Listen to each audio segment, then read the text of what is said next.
Hi, and welcome back to the Bitcoin Bridge. This week we're going back out to Australia to talk to the two brothers from Relica, Jeremy and Daniel Street.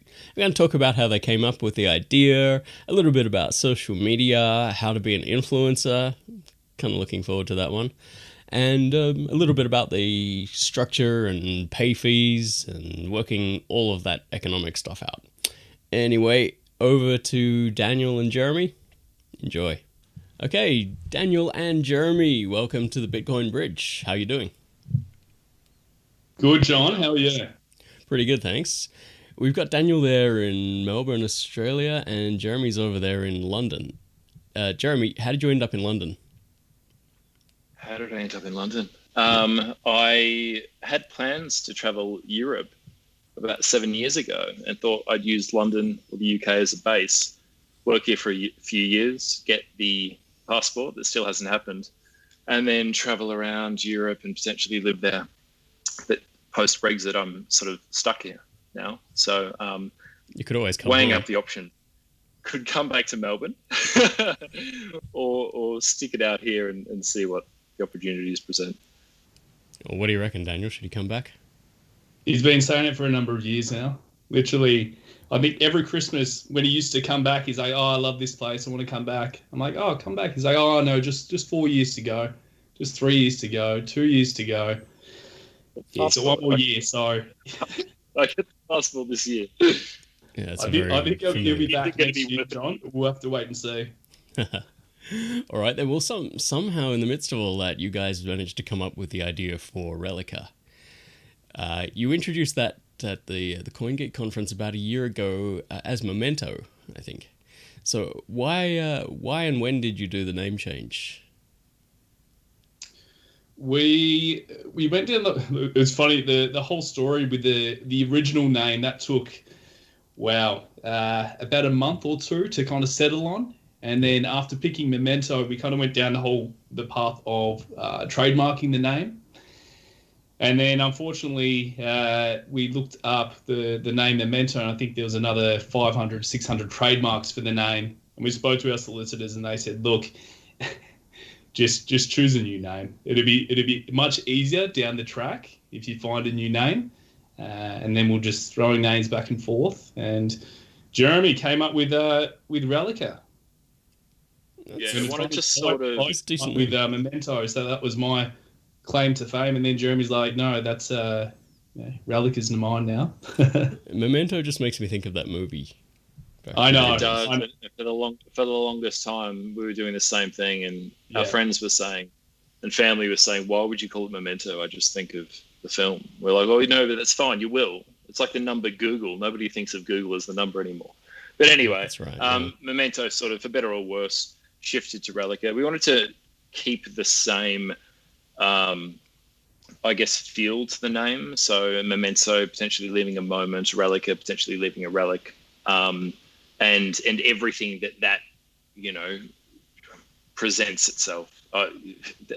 We begin with something like Instagram, but we started the company for a completely different reason. So this is sort of our base. And now that we've got that down, we can begin to branch off into the moments and the relic type phase. I think it's impossible to talk about Relica without using the word Instagram. So, do you guys have an elevator pitch where you can do that without saying the I word at all? Yeah. I think, yeah, go for it, Dan. It's one of those things.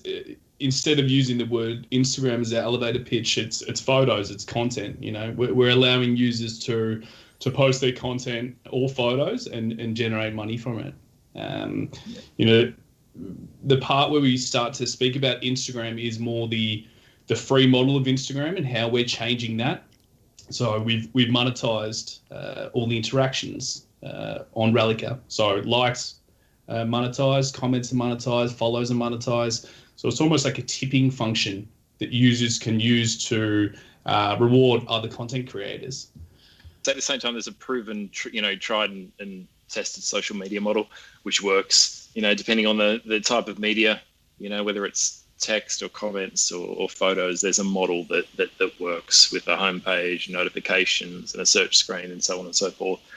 And I think the last 10 months or so has just been us getting that base down, and having that base, and then building from there and discovering incentive models and trying to go, well, okay, look, this is a social media application involving photos, but people need to pay to interact with it. So how do we incentivize that to begin with? And then what do those new types of models look like? And then what does that lead on to? And so it's very much this sort of discovery, emerging phase that we consistently go through, which is quite cool.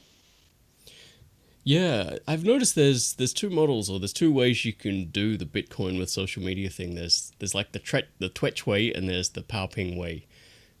Twitch, you pay a small payment for every interaction, and on Powping they have voluntary tipping. Can you tell us why you went with the the pay for every action rather than the voluntary part? Was there a reason for that? I think the more kind of steps you integrate for a user, it sort of almost becomes less and less easy to use. As soon as you say, all right, there's a tipping function, what do you want to tip them? They're like, okay, 5 cents, 10 cents, 15 cents, what do I do? But look, if you have it just as 5 cents, 3 cents, click the button, pay them directly, it's just easier. It just flows as well whilst you're using Relica. We wanted to keep it as familiar as possible to existing users of social media, where they never had to pay. One of our initial points is that we wanted to lower the barrier to entry to the blockchain as much as we possibly could. Mm-hmm. And so how do you do that from the get-go? While trying to define an incentive model that works in this new type of protocol. And I think to begin with, it was just, let's take social media that works and add a very basic facade over the top, which is, you can utilize our app in the form of microtransactions and payments, and whether or not we keep that, or we go down the route of tipping, or we go down the route of NFTs, we will be going down the route of NFTs. NFCs, did you say? Sorry, NFCs. Yeah. Mm-hmm. Wait, hang on. Non-fungible token. Right? Yeah. NFTs. NFTs. I live in a world of acronyms, so I'm just. Yeah, sorry. NFTs. Mm-hmm. I don't know. We don't know which one we're going to pick in the end. I think this is just sort of an emerging, design for us at the moment. So you guys spent a lot of, not a lot of, but some of last year beta testing, and I have to say it was pretty well polished even during the beta test. Were you happy with the results that you got from that? Danny? Yeah, we were. It's funny. Jeremy said to me the other day, perfection is the what was it, Jez? Perfection is the enemy. Well, you basically nailed it. No, what's that great? No, something to do with done and perfection, right? So perfection is the enemy of complete, right? Yeah, so you just complete, and I think we could have almost rolled out our beta phase much earlier, but I think we're like, no, let's get this right. And looking back now, it's probably a mistake that we made. We should have been like, all right, let's open it up even earlier and just build the user base over time. But there was lots of things that we wanted to continue to implement, and we do it these days as well. We're like, oh, let's just do this next, and then we'll start targeting the larger influencers to get on board Relica. But no, we did learn a lot, John, from the. Yeah. No, and it's so interesting, because we had this debate time and time again, and we sort of wanted to nail, if we're going to target influencers, if we're going to target people that use Instagram as a base to generate revenue, we don't want to go, oh, hey, come and check this thing out on a blockchain that's where you can. I mean, the word blockchain itself will sort of deter people from using it. So we just want to make sure that it was polished, that you didn't need to give personal details like email, passwords, or that sort of thing, and just make sure it was the best that it could have possibly been to lower that barrier to entry. That's always been one of our number one goals. Yeah, I think blockchain was a buzzword for a while, but now it's almost a word you don't want to say if you're trying to launch something Oh, that's actually popular. it's Uh, it's almost cringeworthy. absolutely. Yeah. Yeah. The words crypto, DeFi, and blockchain are just they're hard to say. You sort of drop them into the We've got conversation early on and then just never mention them again. Yeah, 100%. exactly, and we've got some pretty, really close friends that are good influencers and Right. not influencers, God, advisors, and they're just like, if you're going to go into this venture, absolutely do not use the word Bitcoin or BSV or crypto or anything. Just make it an app that people can enjoy, that they need a wallet to use, that you provide the link to the wallet and they can sign up really easily. So we tried to get that right before we sort of took it. But then ironically, the only people using it at the moment are the people that know about BSV or like BSV. So It's could have opened the door a similar problem that everyone has in this space, I think. Yeah. I mean, even Streamanity itself becomes kind of like a Bitcoin BSV echo chamber. And yet it needs to broaden the appeal to become popular. Yeah, absolutely. but it's always the case. That's almost your target audience initially, and then after that, it's like, all right, cool, you've got a bit of a user base. Then start branching off to the the real world as well. Yeah, well, all right. Well, continuing on that The theme, real world. getting those. I've heard you mention influencers a couple of times, so getting those influencers on board, and I take it you mean the kind of influencers that you might see on Instagram. There's the two dirty I words again, but how do you plan to attract those users to your platform? So there's a number of platforms at the moment where you can log in, almost just grab a bunch of influencers and start promoting Relica to them and say, look, this is our app. Almost give them the marketing spiel and try to get them on board from there. And it's one of those things where a number of the influencers at the moment on Instagram aren't earning much money at all, or if any. They may be sent free products if they're promoting that product within one of their posts. So our main aim is to target those influencers that have got a decent following, say 10,000, 20,000, 30,000 followers that have the good content, but are not necessarily being paid for their content. Right. So what we want to do is generate a list of those influencers and reach out to them and say, look, you're using Instagram at the moment. Would you like an additional source of revenue with Relica onboard your user base to this as well and start earning from your content? That was actually going to be my next question is how many people on Instagram, or how many of those very popular, influencers, as they call them, are actually making any money from what they do? Less than 1%. Yeah. Which is why our model works so well, because it allows literally every single user to generate revenue. And it's funny, you go onto Instagram at the moment and you realize how much, as a user, as a small user, you literally become the product, because you're viewing all the ads, you're not earning any revenue at all, and you're just posting all your photos, and Instagram are just collecting all your data.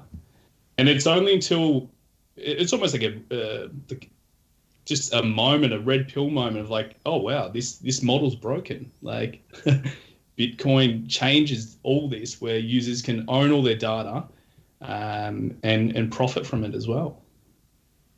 Yeah, we're hoping that advertising eventually loses its influence, and that big tech no longer has the ability to divide the world through misinformation while making a profit from people's data. So I mean that's a pretty big thing. We'll see how we go. But obviously the advertising model is completely screwed, and not that there's a problem with capitalism, but capitalism sort of feeds on any opportunity that it can get, and look where we are. Not to get political, because I know what some of the BSV fanboys are like. Oh well. I don't actually know how Instagram makes its money. Because I don't see any ads there like I do on Twitter. Does Instagram have advertising? Yeah, yeah. Right. Really funny that They have that you mentioned advertising. that. Go on, Maybe I Jess. just Yeah. filter it out. Well, no. Yeah, I was going to say, like, I was using Instagram. It must have been for years before I was offered advertising. And I used to think, is this because I've posted over a certain number of photos, or I'm getting, I've got more friends now, or what? Or was I just not paying attention? But it certainly doesn't offer you advertising until later on, Right. Okay. when it knows you're hooked. Because I'm like, this is horrendous. Why are there so many ads? What's going on? But I kept using it, didn't I? Of course. But yeah, there are ads, but there's Um, those things as well, John, where you've got other people promoting a product and saying, this product's amazing, blah blah blah. It's like, well, hang on, are they promoting the product because they actually like it themselves, or because they're being paid, 50 grand a post for posting a picture with this product? 50 grand a post. I'm Oh, definitely in the wrong The profession here. Kardashians get upwards of $1 million per post sometimes for some of the have you reached advertising. out? Right. Have you reached out to the Kardashians yet, Dan, about Relica? Yeah, they're joining tomorrow. Oh, amazing! Awesome, good to know. The whole notion of influencers on social media kind of fascinates me. Like I'm not young, I'm not good looking, and I'm not female, so I don't really understand a lot of what motivates them to do it. But I see people they're posting like every hour of every day. Where am I going with this? I guess I'm going to ask you, in your opinion, like, what makes someone popular? What makes them go from, say, 10 followers to that 50,000 or 10,000? Do you have any formula or ideas on that? It's a good question. It's almost it's user engagement. Like if you can be an influencer and posting every, say you can post a photo every hour or 2 hours, but if you're not engaging with your audience, then they're not, they won't continue to engage with you either. Yeah. So, and I think there is a tried and tested formula as well, with these influencers. And yeah, you're right. Like, there's so much that goes into being an influencer that, yeah, it's a well-deserved paid job. I think a lot of people are like, oh, you're an influencer, that's easy. You do this. But you're right. There is a lot that goes into it. And yeah, it's well paid as well. But the influencers that we're targeting are the ones that are not necessarily paid, but still have that amazing content and still have the engagement and the followers and all of that. They're the influencers that we're trying to onboard to Relica, or that we will be in the coming months.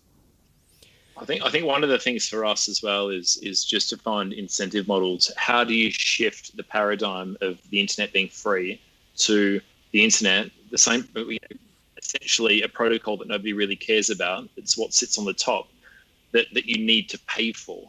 What do you do, right?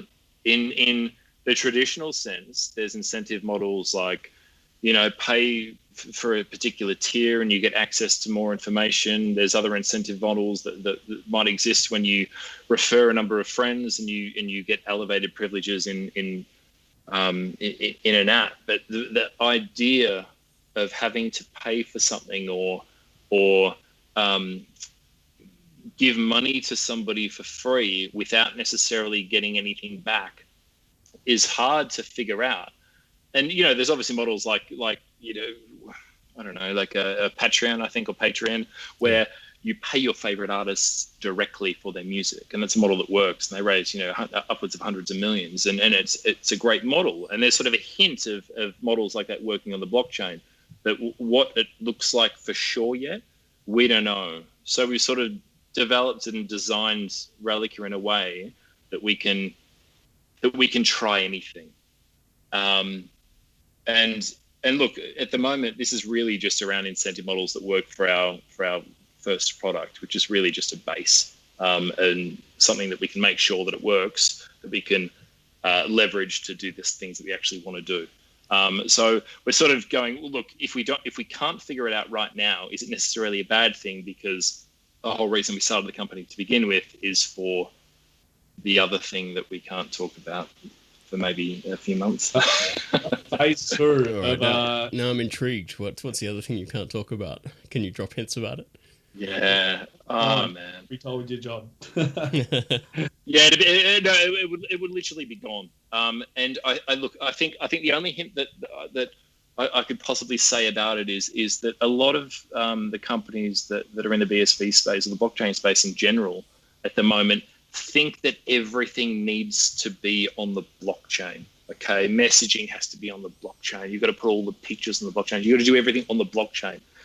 And it doesn't make sense, right? I'm a software engineer. I've been using technology and working with big tech for the last 20 years. The tools that I use, I can build anything with. And so then you start going, well, hang on a second. If I can do this, if I can build what we really need to build with existing technology, what do I really need from the blockchain? And the simple fact is the ledger, right? It's smart contract capabilities, and that's it.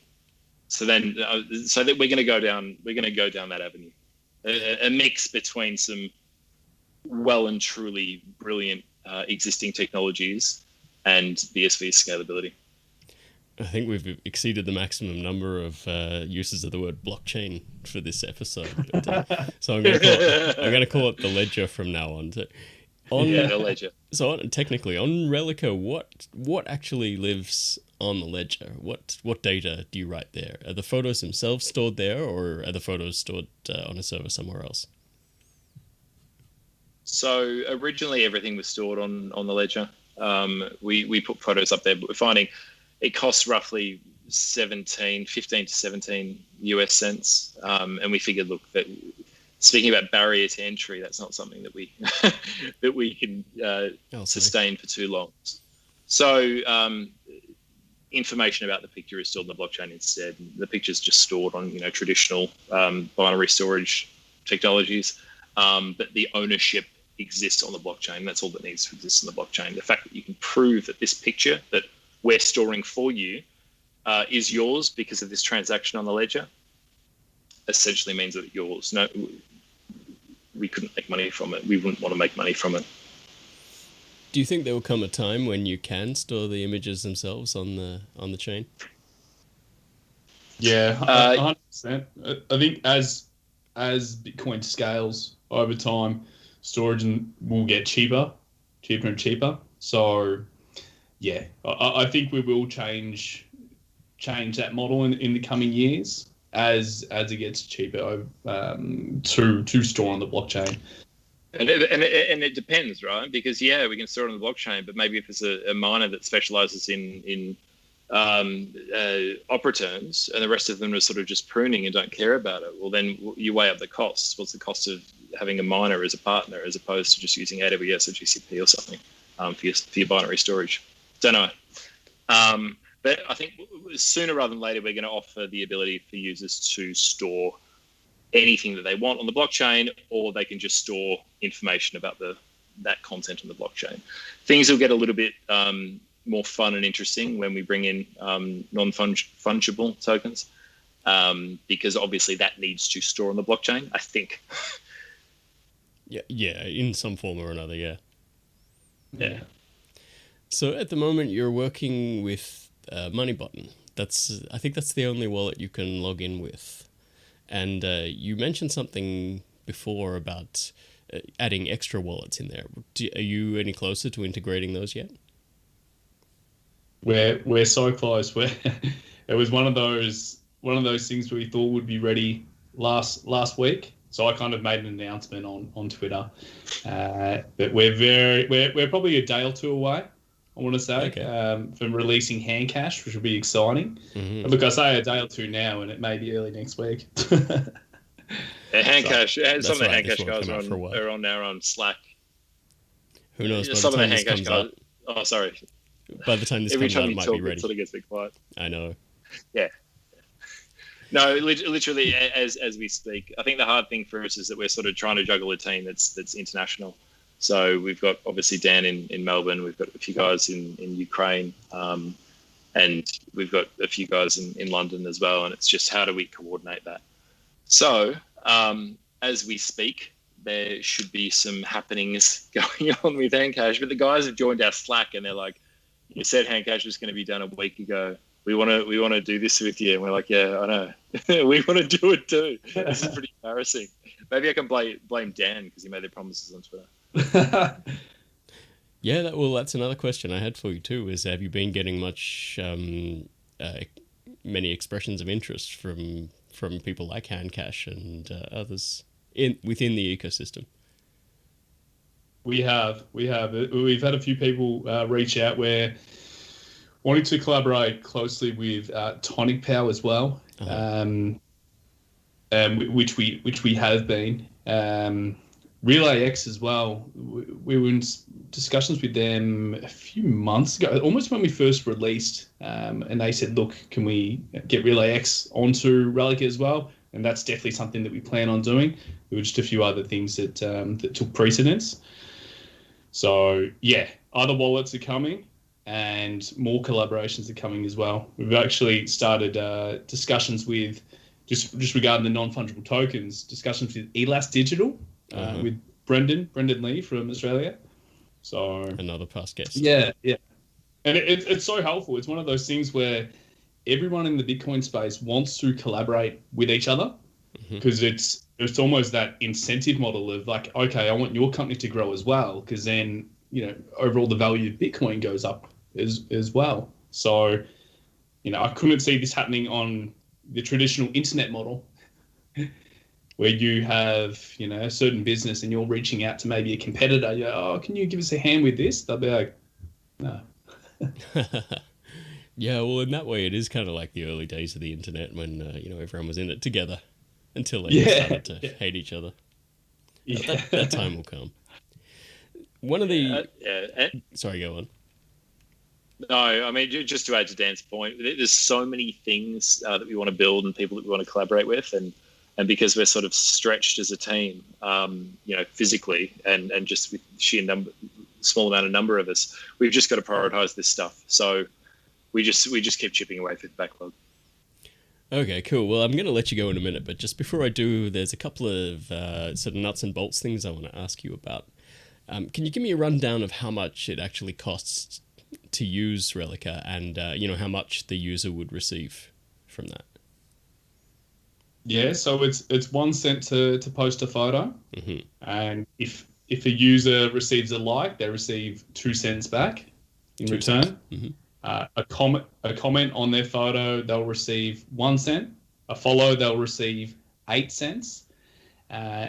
We've also incorporated favoriting, so saved images. Right. So with that, they'll also receive 2 cents.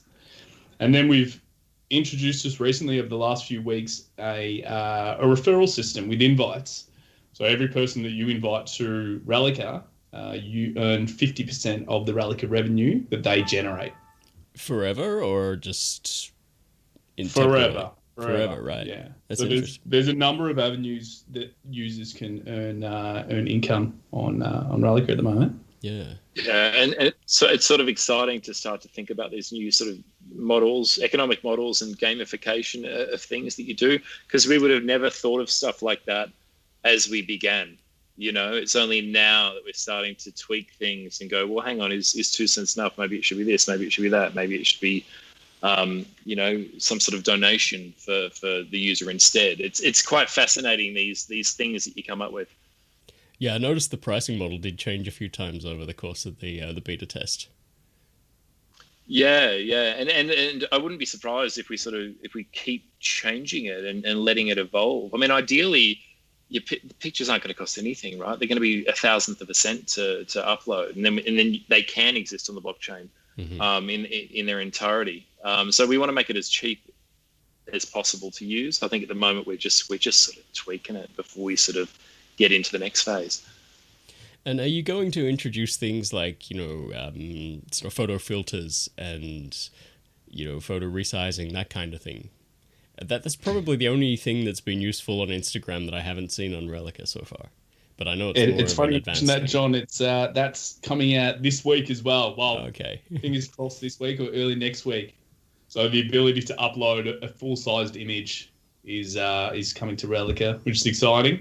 And yeah, our roadmap with all these features, filters, dark mode, a desktop version as well, they're all there. They're all in the pipeline. So yeah, keep an eye on it all because we're hoping to roll it out in the coming months, which is exciting. You just said weeks. All those Weeks turned into months. Hey, it's 2021. Weeks turned to months in a sentence. And just about the sort of the desktop version, we had to make a really conscious decision when we kicked this off that it would be a website or a PWA, progressive web app, as opposed to a native app, because all of our experience is built on back-end technologies like Java primarily, and it would have been quite easy for us to build the native web app either for the iPhone store or Google store, but we just don't know. We don't want to be in a position where we have a website where you need to download the app for your phone, like a few gambling apps used to be. We'd rather on the App Store itself. We just didn't know whether or not it would be allowed on the App Store. Wallets are one thing, but users making profit and generating income from Bitcoin is something completely different. So we want to let that mature a little bit before we sort of jump ship. Right. It works pretty well as a progressive web app, I have to say. I almost didn't notice that it wasn't a native app at first. It's pretty polished. I think that's thanks to Jeremy's fine engineering. Well, yeah, and Daniel's screaming down the phone to the consultants. But yeah. Excellent. All right, guys. Well, that's all we got time for today, but I want to say thank you very much for coming on the show. Go and check out relica.world. I got to put in the .world there so people can actually find it. No one sticks a .com on the end or anything like that. Yeah, we gotta fix that. We're on that. Thanks, John. Much appreciated. Thanks for having us on. All right. Thanks a lot. Thanks, mate. See you later.